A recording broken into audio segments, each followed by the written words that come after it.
Silicon ಸಿಟಿಯಲ್ಲಿ ಮತ್ತೆ ಚಿರತೆ ಪ್ರತ್ಯಕ್ಷ ಆಗಿದೆ. ಬನಶಂಕರಿಯ 2ನೇ ಬ್ಲಾಕ್ 6ನೇ ಹಂತದ ಏನು ಏರಿಯಾದಲ್ಲಿ ಕಾಣಿಸಿಕೊಂಡಿರುವಂತಹ ಚಿರತೆ ಕಳೆದ 3-4 ತಿಂಗಳಿಂದಲೂ ಕೂಡ ಈ ಏರಿಯಾದಲ್ಲಿ ಚಿರತೆ ಕಾಣಿಸ್ಕೊಳ್ತಾನೆ ಇದೆ. ಸ್ಥಳೀಯರು ಕೂಡ ಏನು ಇದರ ಬಗ್ಗೆ ಈಗಾಗಲೇ ಏನು ಒಂದು ಕಂಪ್ಲೇಂಟ್ ಅನ್ನು ಕೂಡ ಕೊಟ್ಟಿದ್ದಾರೆ. ಜೊತೆಗೆ ಕಗ್ಗಲೀಪುರ ಅರಣ್ಯಾಧಿಕಾರಿಗಳು ಕೂಡ ಬಂದು ಇಲ್ಲಿ ಕಾರ್ಯಾಚರಣೆಯನ್ನು ನಡೆಸ್ತಾರೆ. ಸದ್ಯಕ್ಕೆ ಈ ಜಾಗದಲ್ಲಿ ನಾವಿದ್ದೀವಿ. ಇದು ನಾವು ನೋಡಬಹುದು ತುರಹಳ್ಳಿ ಫಾರೆಸ್ಟ್ ಏರಿಯಾ. ಈ ಜಾಗದಲ್ಲಿ ಕಳೆದ 3-4 ತಿಂಗಳಿಂದಲೂ ಕೂಡ ಏನು ಚಿರತೆ ಕಾಣಿಸ್ಕೊಳ್ತಾ ಇರುವಂತದ್ದು, ಆಗಾಗ ಪ್ರತ್ಯಕ್ಷ ಆಗ್ತಾ ಇದೆ ಅನ್ನುವಂಥದ್ದು ಸ್ಥಳೀಯರು ಕೂಡ ಹೇಳ್ತಾ ಇದ್ರು. ಅದಕ್ಕೆ ಸಂಬಂಧಪಟ್ಟ ಹಾಗೇನೆ ಕಗ್ಗಲೀಪುರ ವಲಯ ಅರಣ್ಯಾಧಿಕಾರಿಗಳು ಬೋನ್ ಕೂಡ ಇಟ್ಟಿದ್ರು. ಅಂದ್ರೆ ಆ ಬೋನ್ ಇಟ್ಟಂತಹ ಸಂದರ್ಭದಲ್ಲಿ ಬಂದು ನಾಯಿ ಸಿಕ್ಕಾಕೊಳ್ತಾ ಇತ್ತು. ಆದ್ರೆ ಯಾವುದೇ ಕಾರಣಕ್ಕೂ ಕೂಡ ಚಿರತೆ ಅದರಲ್ಲಿ ಬಿದ್ದಿಲ್ಲ. ಹಾಗಾಗಿ ಅರಣ್ಯಾಧಿಕಾರಿಗಳು ಕೂಡ ಸತತ ಪ್ರಯತ್ನವನ್ನ ಮಾಡ್ತಾನೆ ಇದ್ದಾರೆ. ಜೊತೆಗೆ ನಿನ್ನೆ ಸಂಜೆ ಮತ್ತೆ ಚಿರತೆ ಕಾಣಿಸ್ಕೊಂಡಿರುವಂತದ್ದು ಏರಿಯಾದಲ್ಲಿ ಓಡಾಡುವಂತಹ ಜನರಿಗೆ ಭಾರಿ ತೊಂದರೆ, ಅಂದ್ರೆ ಆತಂಕ. ಯಾಕಂತಂದ್ರೆ ಯಾವಾಗ ಎಲ್ಲಿ ಕಾಣಿಸ್ಕೊಳ್ಳುತ್ತೆ ಅನ್ನುವಂಥದ್ದು ಗೊತ್ತಾಗಲ್ಲ. ಜೊತೆಗೆ ಒಂದಷ್ಟು ಹಸುಗಳು ಓಡಾಡ್ತವೆ, ಜೊತೆಗೆ ಇಲ್ಲಿ ನವಿಲುಗಳು ಇರುವಂತದ್ದು, ಇಲ್ಲಿ ಅಕ್ಕಪಕ್ಕದಲ್ಲಿ ಮನೆಗಳಿದಾವೆ. ಇಲ್ಲಿರುವಂತಹ ಸ್ಥಳೀಯರು ಕೂಡ ಇದ್ದಾರೆ. ಅವ್ರನ್ನ ಮಾತಾಡಿಸ್ತೀನಿ, ಏನ್ ಹೇಳ್ತಾರೆ ಅಂತ ಕೇಳ್ತೀನಿ. ಸರ್, ಈಗ ಎಷ್ಟು ಟೈಮಿಂದ ಇಲ್ಲಿ ಚಿರತೆ ಪ್ರತ್ಯಕ್ಷ ಆಗ್ತಾ ಇದೆ, ಮತ್ತೆ ಅಧಿಕಾರಿಗಳು ಬರ್ತಾರೆ ಬೋನ್ ಇಟ್ಟು ಹೋಗ್ತಾರೆ, ಅಥವಾ ಬೇರೆ ಏನಾದರೂ ಕ್ರಮವನ್ನ ತೆಗೆದುಕೊಳ್ತಾ ಇದ್ದಾರಾ? ಹೆಚ್ಚಿನ ಅಂದ್ರೆ ತುಂಬಾ ಆತಂಕದ ವಿಷಯ ಇದು. ಯಾವಾಗ ಬೇಕಾದ್ರೂ ಕಾಣಿಸ್ಕೊಳ್ಬಹುದು, ಏನ್ ಬೇಕಾದ್ರೂ ಆಗ್ಬಹುದು. ನಮ್ಮ ಈ ಬನಶಂಕರಿ 6ನೇ ಹಂತ 2ನೇ ಬ್ಲಾಕ್ ಬಡಾವಣೆಯಲ್ಲಿ ಚಿರತೆ ಕಾಟ ಶುರುವಾಗಿ ಸುಮಾರು 6 ತಿಂಗಳ ಮೇಲೆ ಆಯಿತು. 6 ತಿಂಗಳ ಹಿಂದೆ ಪ್ರತ್ಯಕ್ಷವಾಗಿತ್ತು ಚಿರತೆ. ನಮ್ಮ ಈ ಏರಿಯಾದಲ್ಲಿರುವಂಥ ಬೀದಿ ನಾಯಿಗಳನ್ನು ಹಿಡ್ಕೊಂಡು ಹೋಗಿರೋದು CC ಕ್ಯಾಮ್ರಾದಲ್ಲಿ ರೆಕಾರ್ಡ್ ಆಗಿತ್ತು. ಹಾಗಾಗಿ ನಾವು ಅರಣ್ಯ ಇಲಾಖೆಗೆ ಕಂಪ್ಲೇಂಟ್ ಕೊಟ್ಟಿದ್ವಿ. ಕಂಪ್ಲೇಂಟ್ ಕೊಟ್ಟಾಗ ಅವರು ಬೋನ್ ತೊಗೊಂಬಂದು ಸುಮಾರು 1 ತಿಂಗಳ ಕಾಲ ಇಲ್ಲಿ ಬೋನ್ ಇಟ್ಟಿದ್ರು. ನಾವು ಬೋನ್ ಮೇಂಟೈನ್ ಮಾಡ್ತಾ ಇದ್ವಿ. ಅಂದರೆ ಬೋನಿಗೆ ದಿವಸ ನಾಯಿ ಕಟ್ಟೋದು ಮತ್ತು ಅದನ್ನು ಬೆಳಗ್ಗೆ ಎದ್ದು ಬಿಡೋದು, ಈ ಥರ ಕಾರ್ಯಕ್ರಮ ಮಾಡ್ತಾ ಇದ್ವಿ. ಸುಮಾರು 1-1.5 ತಿಂಗಳ ಕಾಲ ಇಲ್ಲಿ ಬೋನ್ ಇಟ್ಟರೂ ಕೂಡ ಯಾವುದೇ ಚಿರತೆ ಸುಳಿಲಿಲ್ಲ. ಅದಾದ ನಂತರ ಸುಮಾರು ಈಗ ಜುಲೈ 25ನೇ ತಾರೀಕರಂತೂ ಒಬ್ಬರು ಹವ್ಯಾಸಿ ಛಾಯಾಗ್ರಾಹಕರೊಬ್ಬರು ಇಲ್ಲಿ ಬಂದು ಈ ಚಿರತೆ ಬಗ್ಗೆ ಒಂದು ಸಾಕ್ಷ್ಯಚಿತ್ರ, ಅರ್ಬನ್ ಚೀತಾಸ್ ಅಂತ ಅಂದ್ಬಿಟ್ಟು ಒಂದು ಸಾಕ್ಷ್ಯಚಿತ್ರಕ್ಕೋಸ್ಕರ ಇಲ್ಲಿ ಶೆಡ್ ಹಾಕ್ಕೊಬೇಕು, ನೋಡಬೇಕು, ರೆಕಾರ್ಡ್ ಮಾಡಬೇಕು ಅಂತಕ್ಕಂಥ ಒಂದು ಕಾರ್ಯಕ್ರಮಕ್ಕೋಸ್ಕರ ಬಂದಾಗ ನೋಡಿದ್ರಿ, ಸಡನ್ನಾಗಿ ಎದುರುಗಡೆನೆ ಸುಮಾರು 6-8 ಅಡಿ ದೂರದಲ್ಲೇ ಒಂದು ಚಿರತೆ, ದೊಡ್ಡ ಚಿರತೆ ಇವ್ರನ್ನೇ ದಿಟ್ಟಿಸಿ ನೋಡ್ತಾ ಇರತಕ್ಕಂಥ ಒಂದು ಸನ್ನಿವೇಶ ನಿರ್ಮಾಣ ಆಗಿತ್ತು. ಅವರು ಕೂಡ ನಮಗೆ ಹೆದರ್ಕೊಂಡು ಫೋಟೋ ಎಲ್ಲ ತೆಗೆದು ನಮಗೆಲ್ಲ ತೋರಿಸಿದ್ರು. ಅದಾದಮೇಲೆ ಮತ್ತೆ ಅರಣ್ಯ ಇಲಾಖೆಗೆ ನಾವು ಕಂಪ್ಲೇಂಟ್ ಮಾಡಿದ್ವಿ. ಆದರೆ ಅರಣ್ಯ ಇಲಾಖೆಯವ್ರು ಬಂದು ಯಾವುದೇ ಕ್ರಮ ಕೈಗೊಳ್ಳಲಿಲ್ಲ. ಅಂದರೆ ಬರೀ 1-2 ಪಟಾಕಿ ಹೊಡೆಯೋದು, ಇನ್ನೊಂದು 4 ದಿವಸ ಬರಲ್ಲ ಬಿಡಿ, ಈ ಥರ ಅಂತಕ್ಕಂಥ ಒಂದು ಹಾರಿಕೆ ಉತ್ತರಗಳನ್ನು ಕೊಟ್ಟು ಹೋದರು. ಅದಾದಮೇಲೆ ಒಂದು ಸ್ವಲ್ಪ ದಿವಸ ಮತ್ತೆ ಚಿರತೆ ಕಾಟ ಇರಲಿಲ್ಲ. ಆದರೆ ನಿನ್ನೆ ಸಾಯಂಕಾಲ 6:15ಗೆ ನಮ್ಮ ಇಲ್ಲಿ ಲೋಕೇಶ್ ಅಂತ ಇದ್ದಾರೆ, ಅವ್ರ ಮನೆ ಹಿಂದ್ಗಡೆನೆ ನನ್ನ ಲೆಕ್ಕದಲ್ಲಿ 8-10 ಅಡಿ ಒಳಗಡೆನೆ ಚಿರತೆ, ಅದು ದೊಡ್ಡ ಚಿರತೆ ಓಡಾಡ್ತಾ ಇರೋದು ಕಂಡು ಬಂದಿದೆ. ಅವರು ವಿಡಿಯೋ ಮಾಡಿದ್ದಾರೆ. ಅದನ್ನು ಅವರು ಮನೆಯವರು ಸೇರಿಕೊಂಡು ಮೊಬೈಲ್ನಲ್ಲಿ ವಿಡಿಯೋ ಮಾಡಿದ್ದಾರೆ.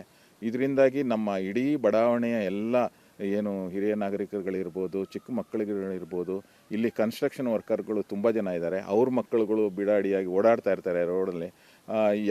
ಯಾವಾಗ ಯಾರಿಗೆ ತೊಂದರೆ ಮಾಡುತ್ತೋ, ಮನುಷ್ಯರ ಮೇಲೆ ಎರಗುತ್ತೋ ಅನ್ನೋದು ಗೊತ್ತಿಲ್ಲ. ಹಲವಾರು ನಾಯಿಗಳು, ಸುಮಾರು 8-10 ನಾಯಿ, ಬೀದಿ ನಾಯಿಗಳು ಈಗಾಗಲೇ ಮಾಯ ಆಗೋಗಿದೆ.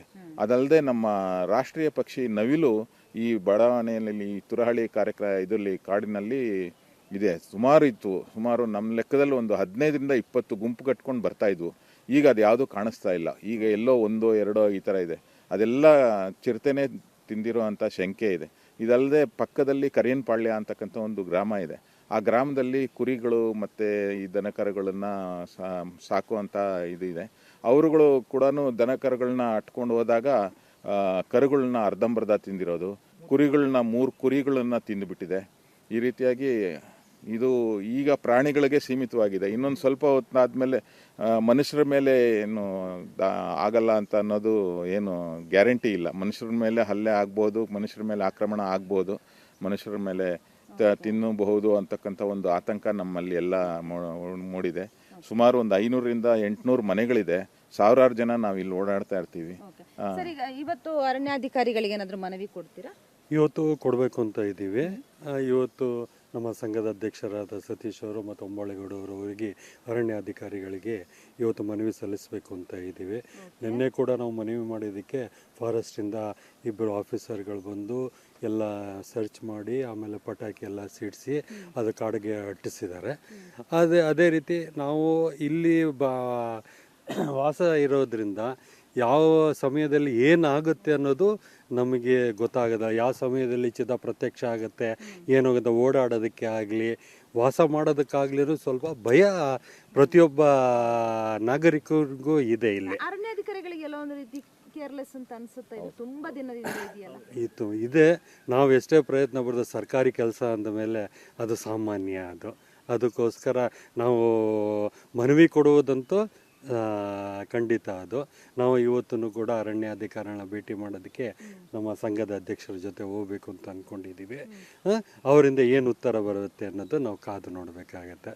ಯಾಕಂದರೆ ಹುಲಿಯ ಬೋನನ್ನು ಇಡಬೇಕು ಅಂತ ನಾವು ಮತ್ತೊಮ್ಮೆ ಅವ್ರನ್ನ ಕೇಳ್ಕೊತೀವಿ. ನಾವು ಅವ್ರನ್ನ ಈ ಸಲ ಸಕ್ಸಸ್ ಆಗುತ್ತೆ ಅಂತ ಅನ್ಕೊಂತೀರಾ? ಮನವಿ ಕೊಟ್ಟ ತಕ್ಷಣ ಮನವಿ ಕೊಟ್ಟುಕೊಳ್ಳ ಸಕ್ಸಸ್ ಆಗಲಿ ಅಂತ ನಾವು ದೇವರಲ್ಲಿ ಪ್ರಾರ್ಥಿಸ್ತೀವಿ. ಯಾಕಂದರೆ ಇಲ್ಲಿರೋ ಜನರಿಗೆ ಒಂದು ರೀತಿ ನೆಮ್ಮದಿಯ ಜೀವನ ಸಿಗುತ್ತೆ ಅಂತ ನಾವು ಅನ್ಕೋತೀವಿ. ಯಾಕಂದರೆ ದಿನ ಬೆಳಗಾದರೆ ಭಯದ ವಾತಾವರಣದಿಂದ ನಾವು ಓಡಾಡಬೇಕಾಗತ್ತೆ. ಅದಕ್ಕೋಸ್ಕರ ನಾವು ಮನವಿ ಪತ್ರವನ್ನು ಅವರಿಗೆ ಕೊಡ್ತೀವಿ ಇವತ್ತು ಅವರಿಗೆ. ಓಕೆ, ಇದು ಸ್ಥಳೀಯರು ಹೇಳುವಂಥದ್ದು. ಯಾಕಂತಂದರೆ ನಿಜಕ್ಕೂ ಇದು ಆತಂಕ ಇದ್ದೇ ಇರುತ್ತೆ. ಪ್ರತಿದಿನವೂ ಕೂಡ ಬೆಳಗ್ಗೆ ಎದ್ದು ಹೊರಗಡೆ ಬರಬೇಕು ಅಂತಂದರೆ ಎಲ್ಲಿ ಚಿರತೆ ಕಾಣಿಸುತ್ತೋ ಅಥವಾ ಸಂಜೆ ಹೊತ್ತಲ್ಲಿ ಎಲ್ಲಿ ಚಿರತೆ ಕಾಣಿಸ್ಕೊಳ್ಳುತ್ತೋ ಓಡಾಡುತ್ತೋ ಅನ್ನುವಂತಹ ಭಯದ ವಾತಾವರಣದಲ್ಲೇ ಸ್ಥಳೀಯರು ಇರುವಂಥದ್ದು.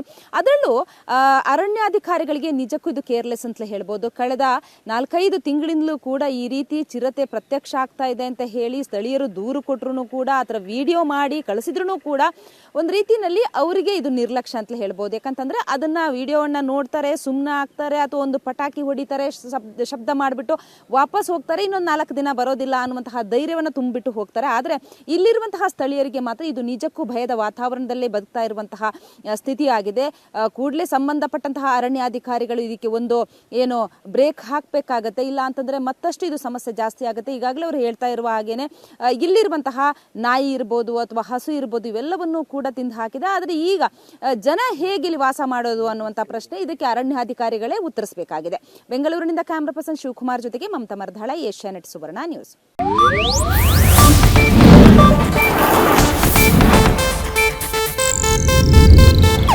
ಇದು ಏಷ್ಯಾನೆಟ್ ನ್ಯೂಸ್ ನೆಟ್ವರ್ಕ್ ಪ್ರಸ್ತುತಿ.